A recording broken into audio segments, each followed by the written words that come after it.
ये कुंभ मेला पहले ये बौद्धिस्टों का वो जगह था। बहुत बड़ी बात कह रहे हैं जी। हम्म, इससे और सर्च किया जाए, खोज किया जाए तो बौद्धों का वो मेला है। और जो लंगटे घूम रहे हैं तो हम जानते हैं कि वो बिल्कुल संत है, ये नहीं है, उनमें संत की प्रवृत्ति है नहीं। ये देश कई बार गुलाम हुआ, उस समय उनकी तांत्रिक भभूत और उनके भगवान कहाँ थे। अभी हाल ही में वहाँ कुंभ में आग लगा था, उनके भभूत और उनके मंत्र कहाँ थे। अपने मंत्र से क्यों नहीं उनको बुता दिया। नमस्कार, मेरा नाम हरेंद्र बसंत है और आप देखना शुरू कर चुके हैं जनता दर्पण। आपको बता दूं कि उत्तर प्रदेश के प्रयागराज में कुंभ मेला लगा हुआ है और उस कुंभ मेला के बारे में और कुछ जानकारी बता दूं तो 12 वर्ष में एक बार लगता है, जिसको जितने भी भारत के हिंदू लोग हैं, यूँ कहिए कि जितने भी हिंदू धर्म को मानने वाले लोग हैं वहाँ पे जाते हैं और वहाँ पे डुबकियाँ लगाते हैं। वो पानी गंदा हो या फिर कुछ और हो, वहाँ पे बहुत सारी घटनाएं घट रही है। उसको लेकर के हम लोग आज बात करेंगे। बात करने के लिए हमारे साथ मिशन सिंगर हैं उज्जवल उजाला जी। तो सबसे पहले स्वागत है आपका। सबसे पहले आपके चैनल को जितने दर्शक देखने वाले हैं, हम सिंगर उज्जवल उजाला उन सभी लोगों को हम अपने तरफ से स्वागत करते हैं, अभिनंदन बंदन, नमोदाय, जय भीम, जय भारत करते हैं। मेरा पहला सवाल ये रहेगा कि जो कुंभ मेला लगा हुआ है जी, उसमें देख रहे हैं कि कोई बाबा नंगा घूम रहा है, तो कोई कांटा पे सो गया है, तो कोई हीरोइन बन के घूम रही, हीरोइन से संत बन के घूम रही है, और भी बहुत सारे लोग हैं जो वायरल हो रहे हैं। जैसे एगो बाबा हैं, IIT करके बाबा बने हुए हैं। तो सबसे पहले कि ये कुंभ मेला को आप कैसे देखते हैं, जाना चाहिए कि नहीं जाना चाहिए? देखिए, कुंभ मेला जो है ये मनवादियों का इस समय हो गया है। ये कुंभ मेला पहले ये बौद्धिस्टों का वो जगह था। बहुत बड़ी बात कह रहे हैं जी। हम्म, इससे और सर्च किया जाए, खोज किया जाए तो बौद्धों का वो मेला है।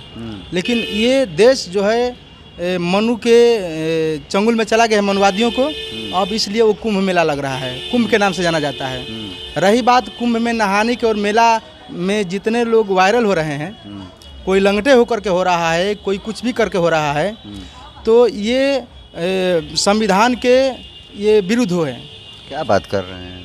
क्योंकि संविधान इजाज़त नहीं देता है। अच्छा बताइए, जो IIT करके बताइए कि कौन सा डिग्री करके वो कहाँ जा रहा है। तब तो यहाँ के बेरोजगार या युवा पीढ़ी को बता रहा है कि आप भी पढ़ लिख करके और ऐसा ही आप काम करिए, आप भी संत बनिए, आप भी कांट पसोइए, यही विकास होगा देश का। और जो लंगटे घूम रहे हैं तो हम जानते हैं कि वो बिल्कुल संत है, ये नहीं है, उनमें संत की प्रवृत्ति है नहीं। क्यों नहीं संत हैं? इसलिए कि उनमें क्या गुण है जिनके ये नहीं दिमाग में है कि कपड़ा कैसे पहनना चाहिए। जिनके पास बुद्धि नहीं होता है वही लंगटे रहता है। जैसे बच्चा कहता है मोह माया से दूर हो गया इसीलिए लंगटे घूम रहा है। मोह माया से दूर रहता है। बताइए कितना शर्मसार कर रहा है इस देश के महिलाओं को, छोटी छोटी बहन बेटियों को वहाँ जो जाती है और उनके सामने वो लंगटे हो जाता है। कितनी शर्मिंदगी महसूस हो रही है। उनके घर की अगर नातिन होगी और बेटी बहन होगी, उनको किस नज़रिए से देखती होगी। अरे शक्ति न है, वो लोग लिंग से पत्थर बांध करके उठा लेता है। तो यही तो बढ़ावा दे रहा है ना कि ये लिंग से बांध करके पत्थर पूरे भारत के लोग युवा पीढ़ी चले, इसी से विकास होगा, इससे विकास होगा। कोई बीमार होगा तो यहाँ स्कूल और डॉक्टरी की ज़रूरत है, लड़कों को पढ़ाने की ज़रूरत है कि वो नागा बन करके लंगटे घूमने की ज़रूरत है। मेरे तरफ से उन लोगों को असली जगह मठ और मंदिर नहीं है, उन लोगों को जेल में होनी चाहिए। क्यों जेल में होनी चाहिए? इसलिए कि ये भारत के हमारी मानवता जो है, मानवता को एकदम ये लोग ध्वजिया उड़ा रहे हैं। बेटी बहन किस नज़रिया से देखेगी? अरे तो आस्था का विषय है, जो मान रहा है वहाँ पे जा रहा है, पूजा पाठ करवा रहा है अपना। आस्था का विषय ठीक है, तो जिनको है उनको ना है, वो अपने घर में जाकर करें। पूरे भारत उनके नहीं ना है, उनके बाप के जागीर है। भारत एक संविधान से चलता है और जो मर्जी उसको करें। हम जहाँ मर्जी तहाँ उघारे हो जाए, लंगटे हो जाएं। बताइए, तो लंगटे थोड़े हैं वो लोग, तो भभूत वगैरह लगाया हुआ है। भभूत तो गोरा लगाया है, ठीक है। उनके भभूत इस देश में, ये देश कई बार गुलाम हुआ, उस समय उनकी तांत्रिक भभूत और उनके भगवान कहाँ थे। अभी हाल ही में वहाँ कुंभ में आग लगा था, उनके भभूत और उनके मंत्र कहाँ थे? अपने मंत्र से क्यों नहीं उनको बुता दिया? जबकि संविधान के ये विज्ञान के ढंग से उस अग्नि को बुताया गया, और आज भी उनके शरीर पर जो भी वस्त्र है, जो भी खाते पीते हैं, वो प्राकृत और संविधान से, विज्ञान से मिलता है। अच्छा, एक और सवाल लेंगे। चंद्रशेखर रावण है भीम आर्मी चीफ, नए नए सांसद ये बने हैं नगीना से। वो एक बयान दिए हैं, कहे हैं कि जो लोग पापी होते हैं वो पाप दिलवाने के लिए कुंभ में जाकर स्नान करते हैं, जिसको लेकर के कई बाबा लोग विरोध कर रहा है। कोई गाली दे रहा है तो कोई कह रहा है कि उसकी माँ इसको जन्म देकर पाप कर दी, कोई कह रहा है कि इसको गर्दन काट के गंगा में प्रवाहित कर देना चाहिए। कैसे देखते हैं उनके बयान को? चंद्रशेखर जी के बयान को हम समर्थन करते हैं, क्योंकि उनके ही वेद में लिखा गया है कि जो पाप की जाकर के वहाँ धो लेता है, गंगा में नहाता है, उसको पाप धुल जाता है। तो जो पाप किया वही ना अपना जाकर के पाप धोएगा। चंद्रशेखर या हम तो पाप नहीं किए हैं, जो पाप किया है जाकर अपना पाप धोए। और एक बात और है कि गंगा की पानी शरीर को धोती है, पाप दिल से और मन से हुआ है किया जाता है। तो बताइए कि उनका कौन सा पानी है जो दिल को धो देता है, शरीर को धोता है कि दिल को धोता है? मेरे अगर हिसाब से चंद्रशेखर की नहीं, उन लोगों की गर्दनें काट लेनी चाहिए। बहुत बड़ी बात कह रहे हैं। अगर वो सही कहे होते तो लोग उनका विरोध क्यों करता?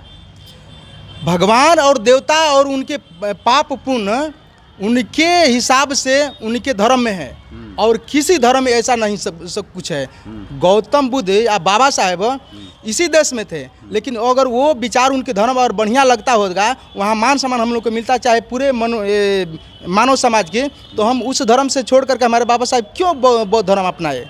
क्योंकि वो चीज़ गंदा जगह है, और वो गंदा में जाते हैं और फिर अपने को धोने के लिए जा कर के गंगा नदी में अपने को शुद्ध होते हैं, पवित्र होते हैं। हम लोग पाप नहीं किए, हम लोग काहे ले जाएं?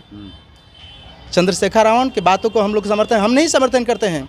पूरे जितने यहाँ के बुद्धिजीवी वर्ग हैं या युवा पीढ़ी है, सब लोग समर्थन करते हैं।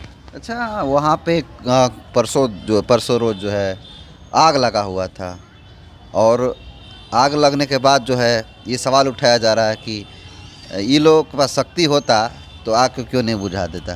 कैसे देखते हैं इसको? सही कह रहे हैं। उन लोगों के पास उनके संतों के, उनके संत को इष्ट जो है भगवान है, उन लोगों की शक्ति कहाँ चली गई?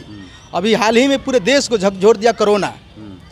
ये कहाँ थे उनके 33 करोड़ 56 करोड़ देवी देवता, और ये कहाँ थे तांत्रिक?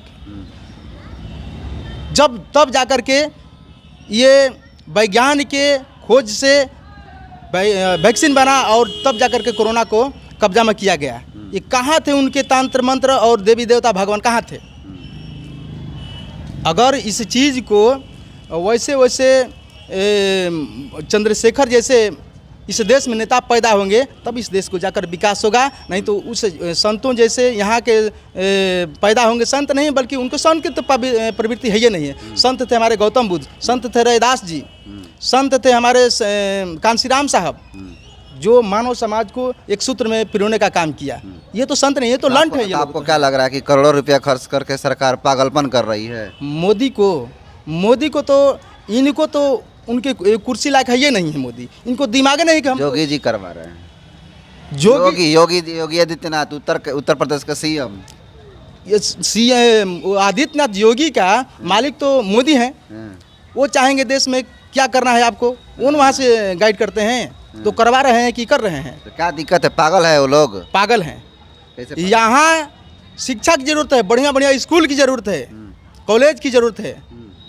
वो उतना करोड़ों रुपया 5000 करोड़ रुपया खर्चा किया गया, उससे क्या हम लोग को बढ़ावा मिलता है? वो लोग पूछता है, कहता है कि ये तो आप पूछ रहे हैं सवाल, लेकिन बाबा साहब की मूर्तियाँ बनती है, उस पर काहे नहीं बोलते हैं आप लोग? बाबा साहब की मूर्ति एक सीख देती है कि यहाँ के मेरे जैसे भारत के युवा पीढ़ी बने, 32 डिग्री नहीं 33 डिग्री 35 डिग्री बन जाए, इससे विकास होगा देश का। मेला इसलिए लगाया जा रहा है कि सब हिंदू एक हो जाए, SC ST OBC जनरल सब एक हो जाए। हम एक हो जाएंगे, लेकिन तब वो हिंदू कहता है कि जब वोट यहाँ लेना उनको होता है, तब हमको हिंदू कहता है, और नहीं तो जात में बांट देता है। तुम वहाँ बैठो, तुम वहाँ बैठो। अगर हिंदू होते हम तो मेरे साथ मेरे घर की बेटी अपने घर में ले जाओ, अब उनके घर की बेटी हमारे घर में आए। मैं जिस थरिया में खा रहा हूँ वो भी उस थरिया में खाएं। उनके थरिया अगर इस शूद्र भाई समाज से, बहुजन समाज से छुआ जाता है, उस थरिये को निकाल कर फेंक देते हैं। उनके थरिये में छुछुंदर और मूस, चूहे, बिल्ली खा लेगी, उसमें सोच कर देगी, वो चलेगा। लेकिन बाबा साहब के वंशज, रविदास जी के वंशज या बहुजन समाज के जो लोग हैं, वो अगर उनके थरिया को छू देंगे तो वो मर जाएंगे। एक आखिरी सवाल लेंगे, SC ST OBC को कुंभ मेला में जाकर स्नान करना चाहिए कि नहीं करना? नहीं करना चाहिए। क्यों नहीं करना चाहिए? उस स्नान से जो पाप किया हो जाकर के स्नान कर ले, अपना पाप धो ले। जो नहीं पाप किया है वो कहाँ लिए जाएंगे? जो भी SC ST में जो पाप किया है, समझ में आता है कि हम पाप किए, जाकर धो ले अपना, धुआ जाएगा। और वो जानते कोई हैं मर्डर कर देगा, जेल वेल नहीं होगा, आ जाएगा तो पाप धुल जाएगा। यही नीति है उन लोगों की, हाँ। यही भारत सरकार की और उन संतों को जो बढ़ावा दे रहा है, यही नीति है उनकी। तो फिर चंद्रशेखर आजाद यह बतिया बोलती हैं तो काहे गरम है लोग? चंद्रशेखर आज़ाद की हम लोग समर्थन करते हैं, और जो चंद्रशेखर आज़ाद को जो विरोध करता है, उनको गर्दनें कटनी चाहिए। चलिए, तो ये थे उज्जवल उजाला जी, जो मिशन सिंगर हैं, और कुंभ मेला पर जितने भी सारी बातें, उनके मुद्दों को लेकर के अपनी बातों को रखा। इनकी बात को, इनकी राय को कैसे देखते हैं, कमेंट कर दीजिए। बहुत बहुत धन्यवाद।